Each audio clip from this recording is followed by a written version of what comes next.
From the School of Communication at American University in Washington, D.C., this is Media in the Mix, a space where we explore topics in communication at the intersection of social justice, tech and innovation, and popular culture.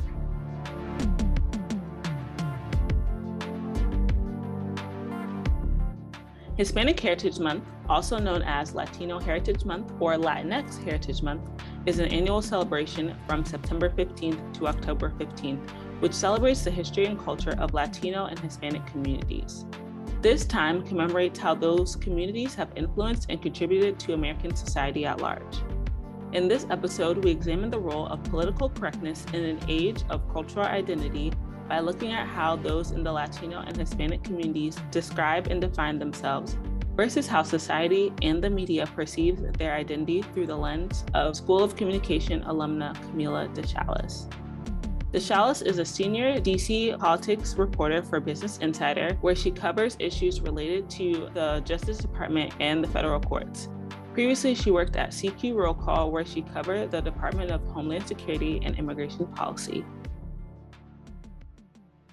So, in an age of extreme political correctness, but also one of accepting and showing strong cultural identity, would you say that there is a disconnect between how society and the media view people in the Latino/Latinx community versus how people in that community see themselves?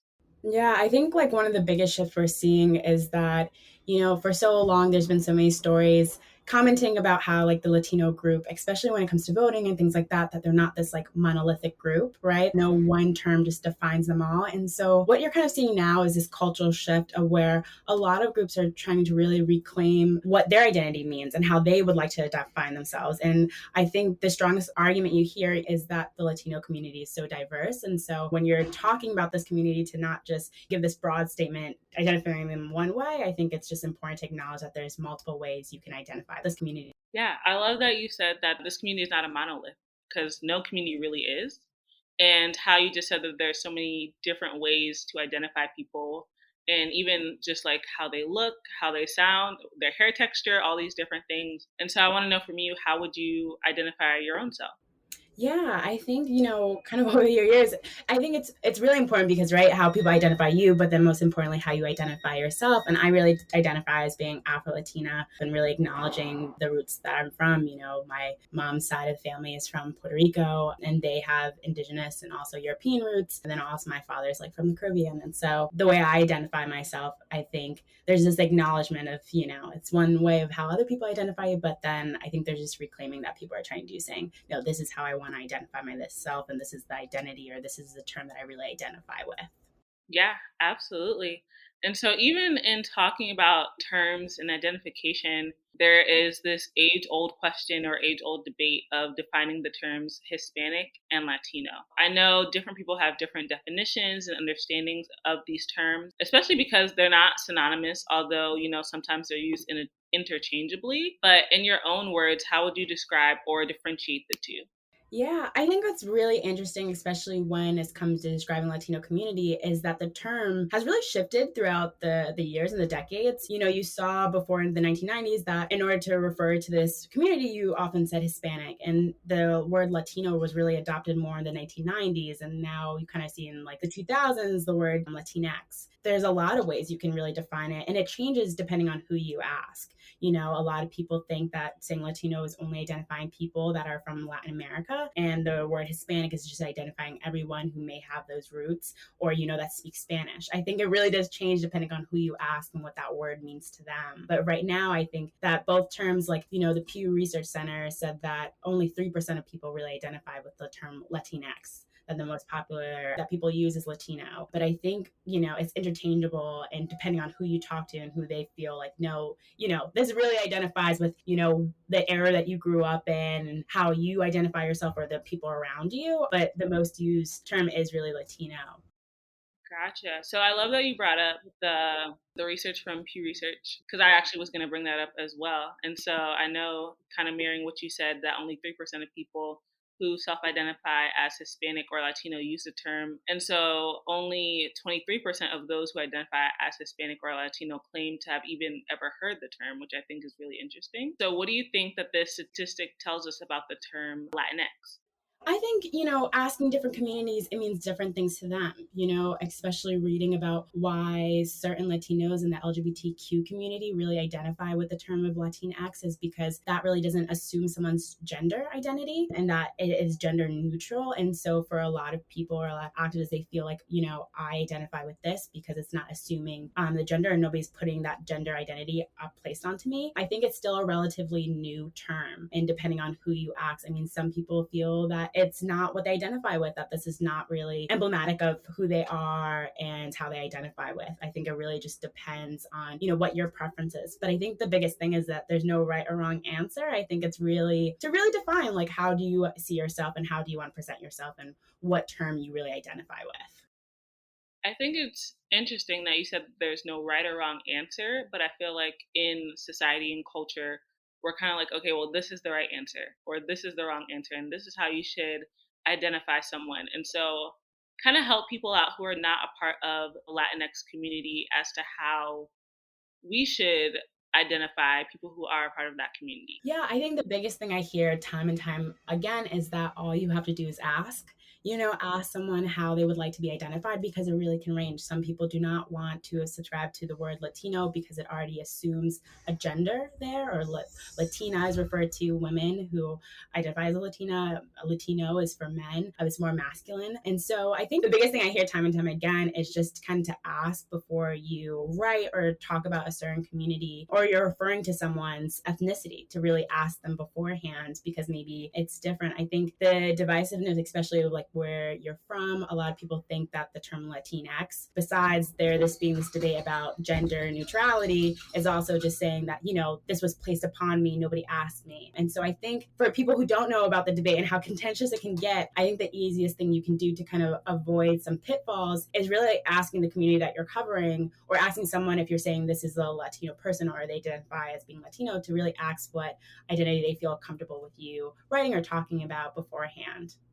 That's really good. All it takes is a simple question. And even how you just talked about the debate of which term to use and how sometimes that can be a little nerve wracking or even confusing for people, let alone who identify in that community, but outside of the community as well. And so a few weeks ago, LA Times columnist Jean Guerrero faced a lot of Twitter backlash after referring to the Hispanic and Latino community as Latinxes. And so I want to hear from you. What are your thoughts on the whole debate in that particular instance? Yeah, that was a really tough one because, I heard it best from this professor that was talking about the debate is that there's not going to be one word that can really encapsulate the Latino community that everybody is going to be on the same consensus saying, yes, this is how we identify with. I mean, there are people saying they're Latino, they want to actually say their nationality, like I am Colombian or I am Peruvian. You know what I mean? It's not just saying this broad landscape. It's just really, it's so diverse. And so I think what you saw a lot of that was that a lot of people weighed in saying, I don't identify, this is not, the community doesn't identify with this word. And it really became, this kind of this debate about what term do you really use to describe this community. And in that case, she was describing, Latinos that are from the state of California. And that's their experience, especially in that state, or how they identify themselves really made different depending on what groups you're talking to. And so there was a lot of backlash, but it also just really reignited this conversation of groups reclaiming of how they want to identify themselves and what they really see a term encapsulating. Some people say that, the term Latino is really antiquated, that it doesn't really identify or it doesn't really encapsulate how diverse the community really is. And I think it really just differs on opinion. And I think there's really no right or wrong way. I think there's not going to be one term that everybody agrees with. Absolutely. Even in that, looking at some of the responses that she got, I saw one that particularly stood out to me. And one Twitter user said, if a political group uses the term Latinx, it's a telltale sign that they're not in touch with Hispanic Americans. And I kind of just wanted to get your opinion on that, if there's truth to that, if it's a little bit more nuanced. What are your thoughts on that? Yeah, I think, going back to that Pew Research Center and their study of how many people actually identify or use that term when describing themselves, and they said only 3%. I think that's what they were really referring to, that tweet, is that people on average, when asked on the street or things like that, they don't really say Latinx. But then I also just don't want to exclude groups who do embrace that term, saying that this is really identified with. I think that, if you talk to 10 different groups, you might get 10 different answers of how they identify themselves. Maybe they don't want to be identified as as being Latino and want to really talk about their nationality instead. And that's okay as well. You can't just use one term and everybody's going to be okay with that. But I think on average, studies do show that more people identify with being Latino or Hispanic rather than the term Latinx, because it's still relatively new and people are still trying to define what that means for them when used in the context of describing themselves. For sure. And so, as someone who is a journalist who has previously covered the Latino community regarding immigration and policy, who identifies as Afro Latina herself, how have you seen people feel about using the term Latinx, and how do you feel about using that term? Yeah, I see it get really heated. I mean, I have these conversations almost daily with family members, but also when covering, voting and just even covering the community and how they tend to vote. I think it's just really important, time again, to be very conscious of the groups that you're talking about, but then really keeping in mind how diverse it is. I kind of tend to fall in the group of not saying that, using the term Latinx or Latino, there's not really a difference, but I think it just really encapsulates whatever term, even if you're using the term Latino, is that, people might identify as being Afro-Latino or, more with their roots of their nationality rather than talking about their ethnicity. And so I think that's something really important just to keep in the conversation, is that everybody can identify themselves differently. And as a journalist, I think through my lens is just, taking the extra time to really understand that and really understand how diverse this community is and even how they identify themselves, and just, talking about every community, just not placing one term on them to just define everyone. And so, even in your line of work, working in media, covering these different communities, would you say that there is a more appropriate term to use that kind of is all encompassing? Because I know you said it might differ on like region or how people identify. And so it can kind of get a little hard, I would assume, to, cover this and be like, oh, someone over here is using this term, Latino, someone's using Latinx, someone's using this other term, Hispanic. So would you say there's a more appropriate term? Yeah, I think still to this day, the most commonly used word is Latino. I think the word Latinx is still gaining momentum and steam, and there's still a lot of active conversations about what that word or that term really means to individuals and why they should embrace it or why people should kind of get on the bandwagon more. But I think what you see in the news outlets more commonly referred to is talking about the Latino community rather than using the words Hispanic or Latinx. It's not to say those words are wrong, but I think just looking at studies of how more people identify themselves with that term, it's just a term we use now. I think definitely if, for a story, and if I was talking to someone and asking them, how do you identify, is really important. And if they said Latinx, to put that in the story, because, how individuals identify themselves can be very different when you're talking to a group of 30 people rather than an individual one. But I think what you see kind of widely used now is the word Latino. But I have started seeing more news organizations shift to using the term Latinx when describing certain communities. And not to say that's wrong, but I think it's a very conscious decision to use that. And I think there has to be a lot of reasons behind that, but just the rationale behind that too would make sense. So what about your news organization? What term do you guys use? What term do you use as a journalist who's covering this? Yeah, we use Latino a lot to kind of describe when we're talking about the voter demographic and in politics. Particularly, there's a lot of active conversations right now going on of, how legislation or policies really impact the Latino community. So we do see ourselves using that word more. I think also talking about younger generations that identify themselves as being Latinx, we do a really great job of using that terminology as well. But for the most part, I think especially talking about politics, we do use Latino. And so, do you think that the media can do a better job of accurately identifying and showcasing cultural communities without, making assumptions about those groups? And that can be any group, whether they are Latino, Asian, Black, Indigenous people. 100%. I think even with this conversation of how do you properly identify yourself, I think part of the culture shift is because a lot of the younger generations really want to reclaim what their identity means to them and what terms they want to be referred to as. And so just as much as there's this kind of cultural shift happening with the term, the undercurrent is that the younger generations are really picking this up and creating this momentum of just even challenging the way that people have described this community. And so I think that's really important, right? You see that older generations more tend to identify themselves as Hispanic, the younger generation or just even more younger people identify as Latinx, depending on what communities they are. So I think, while there's this culture shift happening and it really is important of who you're talking to, I think just as journalists and news organizations, we need to be more mindful of that and really asking those really critical questions when we are talking about this community to really put into context and really let our readers know, that taking the extra step or the extra mile to really get that right, especially when covering these communities. Have you ever had to have conversations with your editors or other people who you work with, your coworkers, about what this looks like for any type of people group, like these conversations of identity? Yeah, I think right now, especially just given there's a really big culture shift happening in newsrooms about being more conscious and really covering underrepresented communities. And just within covering underrepresented communities, you have to have really critical conversations of how to cover them, how to accurately describe them, and things like that. And so I've seen it in different forms, in different ways, but really think it comes down to asking really critical questions, double checking with the people you're talking to make sure that you're using the correct terminology, the correct way to really describe someone. And so I think it's really crucial at this time, especially when you want to include more voices in your coverage and really do a great job. And so I kind of see it time again, whether it's in my newsroom or others, but there's everybody taking kind of the extra step to make sure that they give it right and make sure that they're doing their due diligence when describing these very diverse communities. So even being part of several underrepresented communities, just in the embodiment of how you identify yourself, is it hard for you to bring these issues up? I think I'm very fortunate at Business Insider that they're very open-minded and they understand the importance that this is to really get this right, especially at this really critical juncture right now that's happening in newsrooms. And so talk to other colleagues at different places like this now really is the time to, especially you're coming up on an upcoming election and you really want to cover how these groups may vote or, things like that and how they feel about certain candidates. So I think now's the time that they're very open to, critique or just like being mindful about how to accurately describe these communities.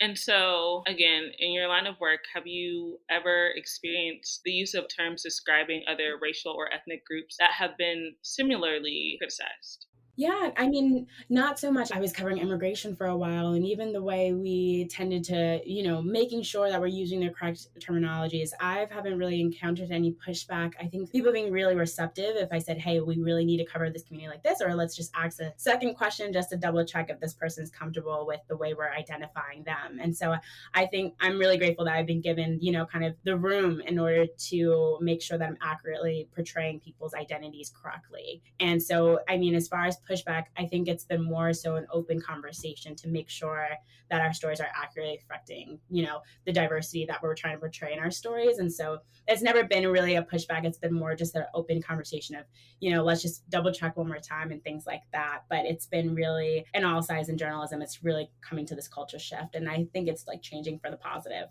I love that. And so, of course, as you know, it is Hispanic Heritage Month or Latino Heritage Month, Latinx Heritage Month, however you would like to celebrate this period of time. And so, what is one thing you can share about your community that you love about it?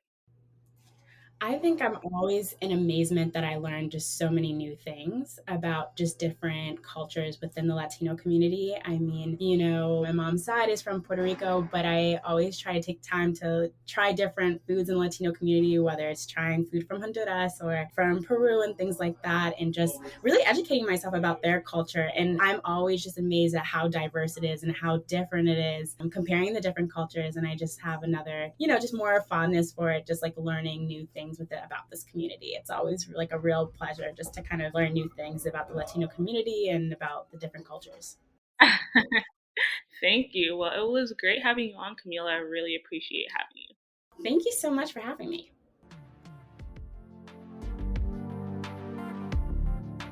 Media in the Mix is a production from the School of Communication at American University. Our podcast is available for listening on Apple Podcasts, Spotify, Stitcher, Anchor, and wherever else you can stream podcasts. And be sure to follow us on Facebook, Instagram, Twitter, and LinkedIn to see how our community is changing media one step at a time. Catch you on the next one.